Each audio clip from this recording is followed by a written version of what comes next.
Work your ass off. There is no magic pill. It drives me crazy to go to the gym. You read 1 hour a day. I went and worked out 5 hours a day, and I was working on construction with 24 hours a day. Organize your day. Work hard. I'm here to talk about success.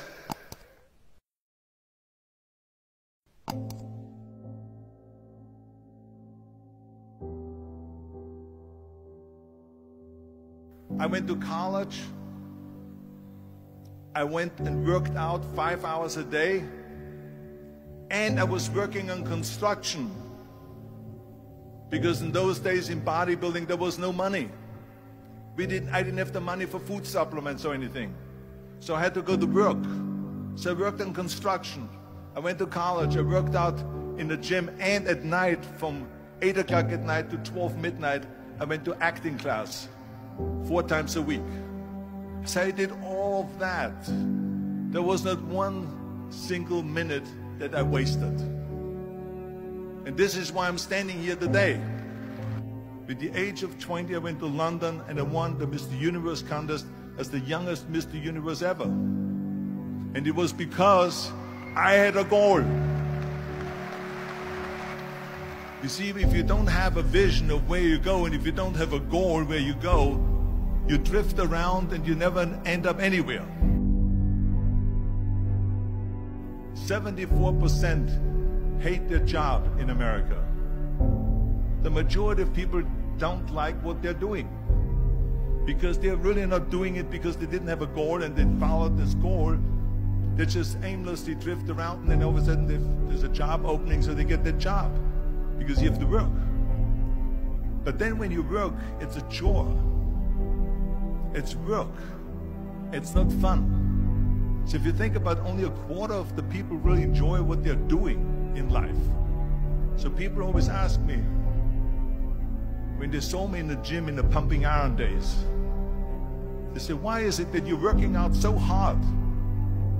5 hours a day, 6 hours a day, and you have always a smile on your face. The others are working out just as hard as you do, and they look sour in the face.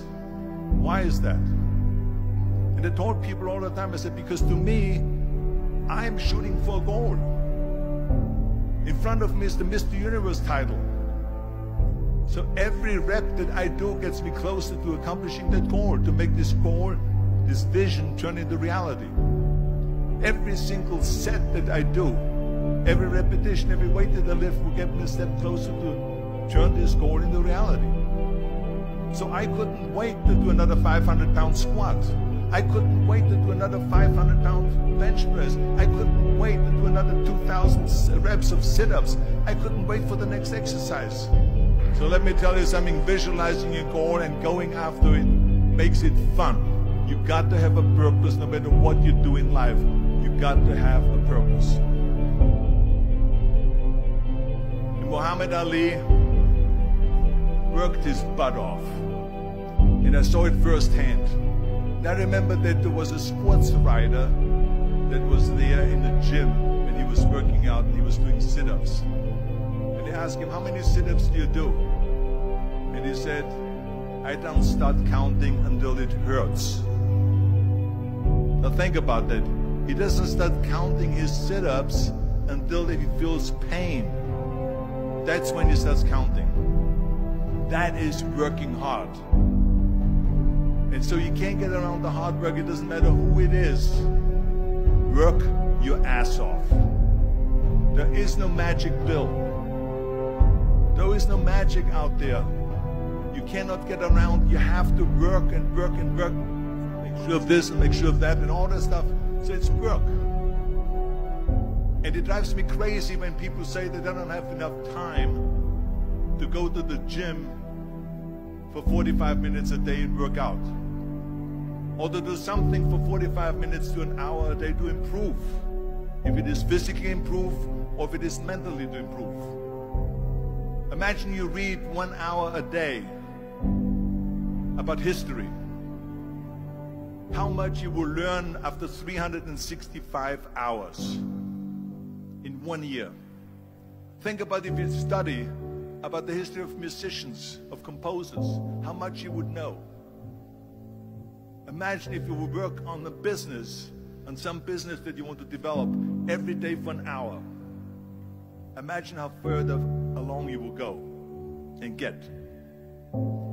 So it drives me nuts because we have, when people say we don't have the time, we have 24 hours a day. We sleep 6 hours a day, so that gives you still 18 hours. And there's someone shaking their head out here in front to say probably, I don't sleep 6 hours, I sleep 8 hours, right? Or just sleep faster. So we have 18 hours a day. The average person works around 8 to 10 hours. So let's assume it's 10 hours, so we have 8 hours left. Then you travel around an hour a day, maybe 2 hours a day. So now you have still 6 hours left. So what do you do with these 6 hours? What do you do with these 6 hours? Then we eat a little bit, then we schmooze a little bit, talk a little bit to people and all that stuff. But you can see how much time there is available if you organize your day. So you got to work hard. I hate plan B. And I tell you why. Because we have so many doubters, as I've said earlier, the no-sayers. We have so many of those people that say no and you can't do it, it's impossible. That is okay because we just turn off, as I said earlier, and we listen and we hear the no being a yes. You can't do it, you can do it, and all of that. So that is possible to do that amongst all the negative people around you. But when you start doubting yourself, that's very dangerous. Because now what you're basically saying is that if my plan doesn't work, I have a fallback plan, I have a plan B. And that means that you start thinking about plan B, and every thought that you put into plan B, you're taking away now that thought and that energy from plan A.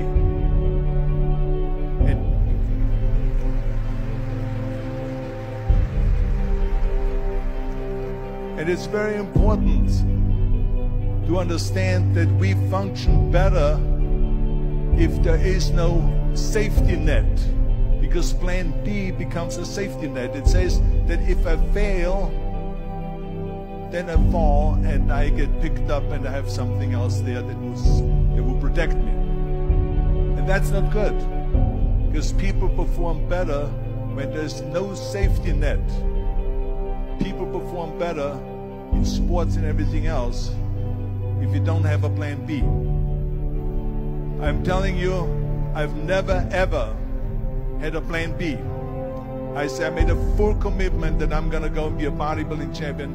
I made a full commitment that I'm going to be in America.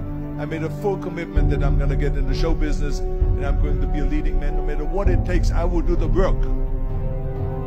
I will do the work over and over and over until I get it. And the same was in politics and everything like that. So to me, it is very dangerous to have a plan B, because you're cutting yourself off from the chance of really succeeding. And the reason, one of the main reasons why people want to have a plan B is because they are worried about failing.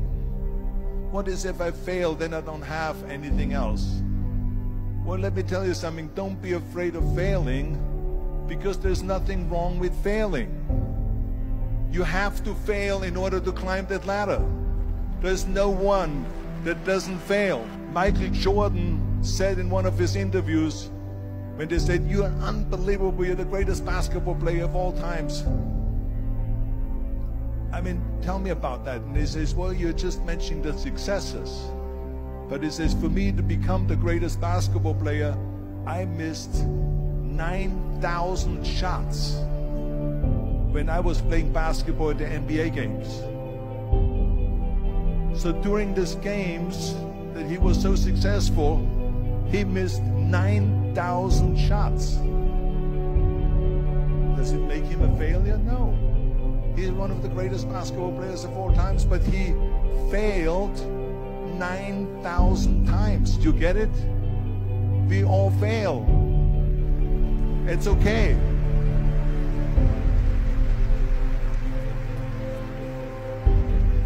What is not okay is that when you fail, you stay down.